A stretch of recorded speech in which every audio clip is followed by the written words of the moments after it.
Si Ning to actually join me today. I'm very excited to speak to you about this amazing concept, first of all.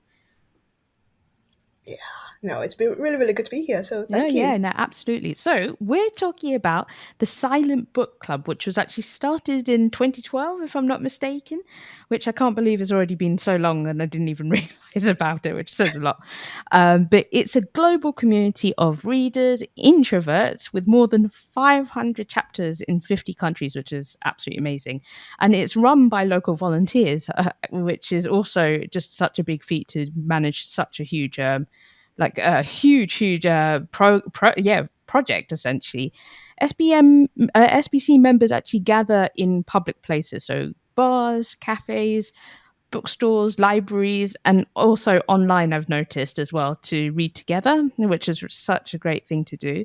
And now at the Silent Book Club, there's also no assigned reading, which I thought was really fascinating. So all readers are welcome. So ebooks, audiobooks, textbooks, comic books, everything is welcome.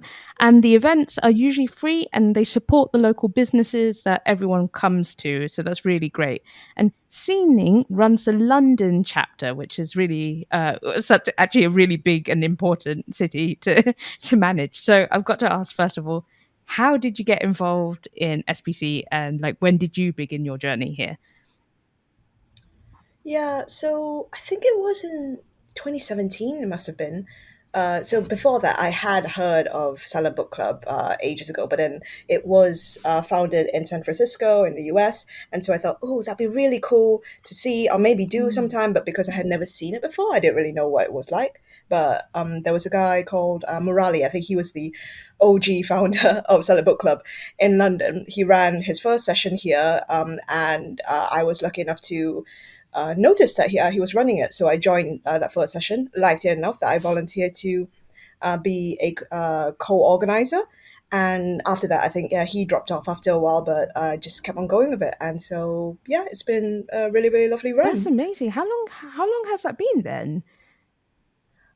At this point, I mean, from 2017, I can't do math. 7 years. Wow, that's a really long time. And and it's obviously like it's gone through quite a lot. I'm assuming, especially in between there's the pandemic and things like that. But at a time like this, why do you think silent book clubs are important? Do you think? I feel like it does vary depending on different chapters because I do realize even within my own select book club we have 4 to 5 different organizers Hmm. and all of us have our own different way of running the book club or running our own sessions. But yeah, what does attract people is the fact that it is very much a low commitment thing. So bring your own Mm. book. You're on assigned reading. You don't have to finish a whole book in one go. There's no deadlines, and if you don't like something, you can just drop it off. You can get recommendations from other people and other book lovers. People, there are introverts, a lot of introverts who come who just enjoy the fact that if you feel awkward with talking, you can just keep Mm. on reading, or the other way around. You could just meet up with other fellow introverts.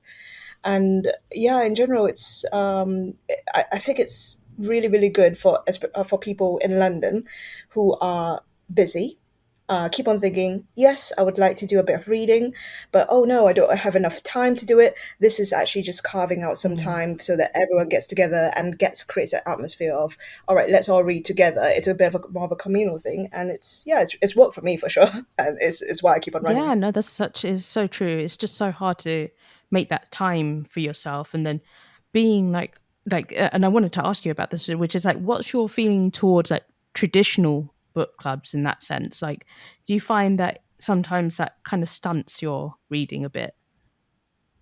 I think that's why I stayed with Silent Book Club because I had tried the other kinds of book clubs, and yeah, with assigned reading, it's a bit hit and miss in terms of whether I like the book. Sometimes it became a bit more of an Mm. investment in terms of like buying books with that I ended up not liking. And I mean, there's definitely a time and place for those book clubs which is why they're so Mm. popular. But it just didn't work for myself. So yeah. Yeah, no, absolutely. And what do you think about like the concept in itself? Like, do you think it's gotten more popular over the years, like because of things like Susan Cain's like Quiet Revolution, or do you think it's the other way around and it's influenced? others, because it's been around for such a long time that, that's why I was wondering, like, what do you think it was sort of influencing it, or the other way around? I don't know. I feel like there's definitely a strong place for it, which is why it has grown and keep on growing. And I we get a lot of different members coming in who they come and become regulars, and then some of them are just like completely new and fresh.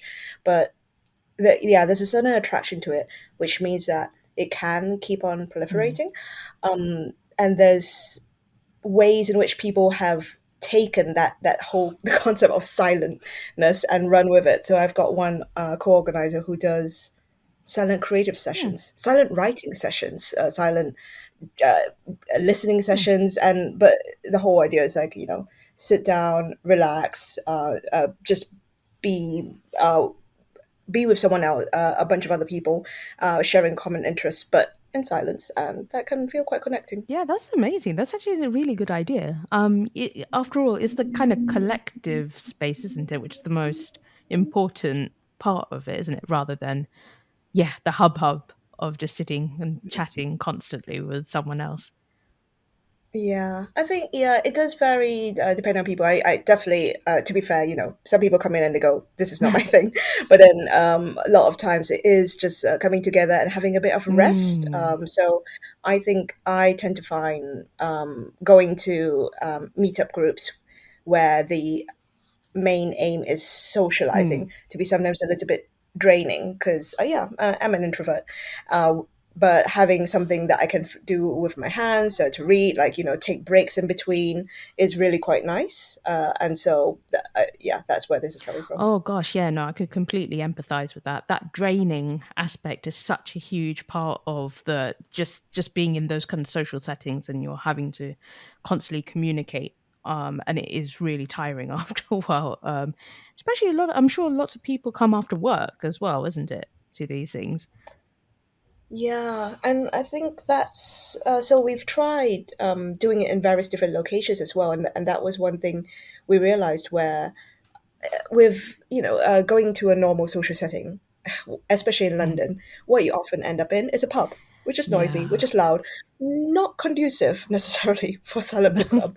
And so it's running this means that we've ended up finding a lot of really cool, I wouldn't say secret spots, but then just places which are a little bit calmer, Hmm. a little bit more for like people to just do chill things together, and yeah, it's just a different way of unwinding after work. Yeah, actually, that's a good point. Actually, how do you find the places? Like, who's suggesting? I'm like, is it one of those things where you just happen to come across, like, be there one day and then just be like, oh, this is a really good idea?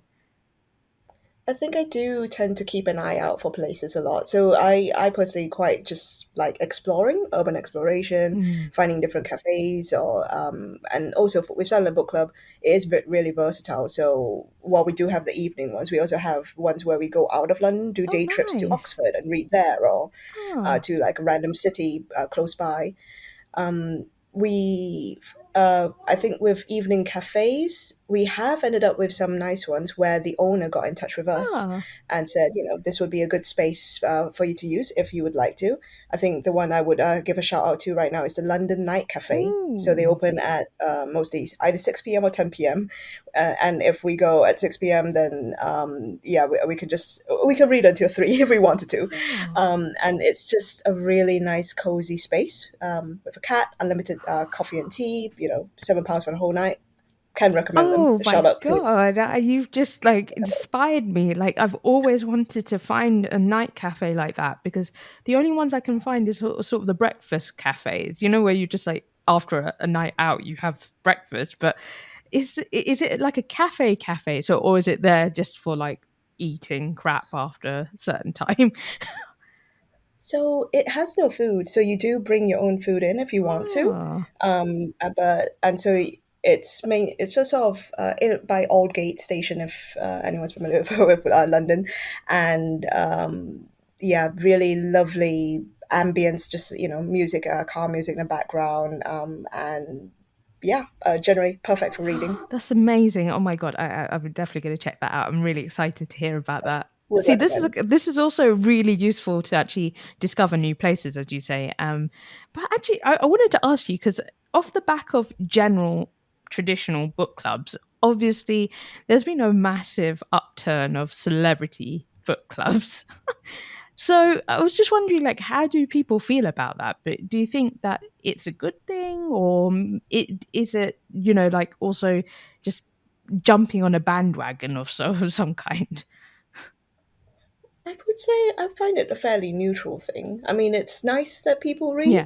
read, just in general, and it's nice that celebrities can promote some good books to others.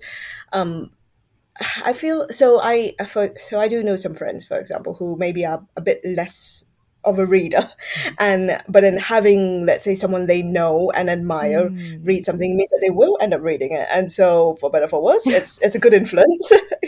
Oh, that's really interesting. Actually, that's a really good point. Yeah, I think you're right because sometimes, like, it needs like a stamp of approval or something for them to be like, okay, I might invest my time in reading this because I'm just thinking of like, I think Reese Witherspoon's like book club, right? And then loads of people read Daisy Jones and the Six after that.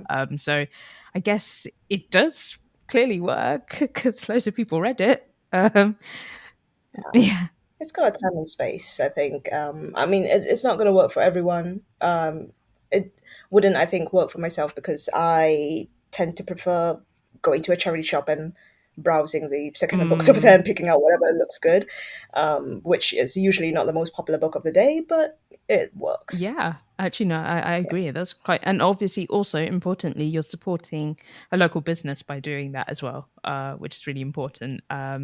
And so, obviously, I've got to ask that: how do people join the club and also sustain the silent book clubs? Because I know it's not easy to run something off the back for free.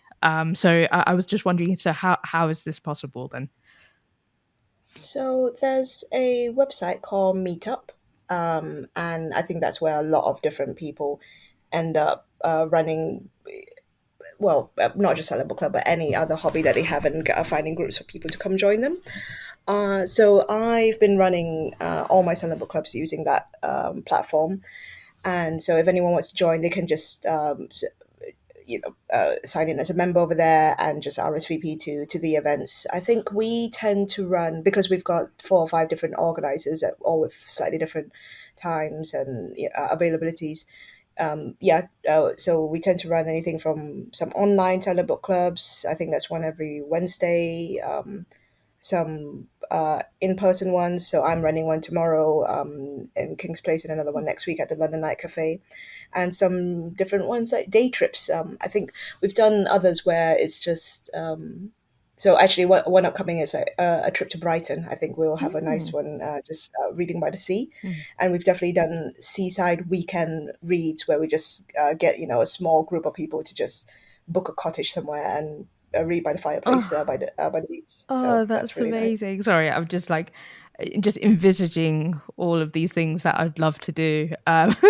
That's like my like favorite thing to do. That is fantastic. And actually, and how do people start their own chapters if there's like places where it hasn't started yet? I think that's, yeah, definitely just scouting it out. But then there's a website which is the main Seller Book Club website, and I suppose to if you want to start your own Seller Book Club, would advise you to actually join that and let the that website know that you've made a Mm, chapter, just so I mean can connect with other Seller Book Clubs, get insight, get resources. So I think, for example, we were linked by that main mm, organizing website as well. But it should be fairly straightforward to set up. I think my advice for any organizers, trying to make it fun for mm. yourself, because this should not feel like work. I've personally enjoyed how light in terms of commitment this is. It's like I have space. I find a free time in my diary. I put the event up, and then that's it. Me done. Yeah, that's really important. I think you're right. As soon as it starts feeling like a chore, it gets really hard to maintain. for sure. Yeah. And just on a personal note, what are you reading right now then? If you're reading something. Oh, yeah. So I just finished a book that was gifted to me called What If. So that is by a guy called Randall Munro. I think he's the writer of XKCD Comics, Mm, if you might recognize him. And yeah, it was good. It was just like all the different random questions that people might have, like would do taller people experience sunsets for longer than shorter people? Apparently they do. So that wasn't very pleasing. But yeah, but yeah, cool stuff. And then I think I might end up going to something Pratchett, Terry Pratchett, for my next book. I do love a good, yeah. yeah, disco novel. Yes, absolutely. Yeah, I was just looking at lots of stuff with Michael Sheen recently, especially just love Good Omens. So yeah, so I was like, yeah, love him so much. So Yeah. yeah, yeah. Well, thank you so much for speaking with me, Seaning. It's honestly just been such a lovely chat, and honestly, you've inspired me also to check out some of these places as well. I'm very excited. Yeah, can highly recommend. Come join us. Come say hi. I think we always welcome new people. But yeah,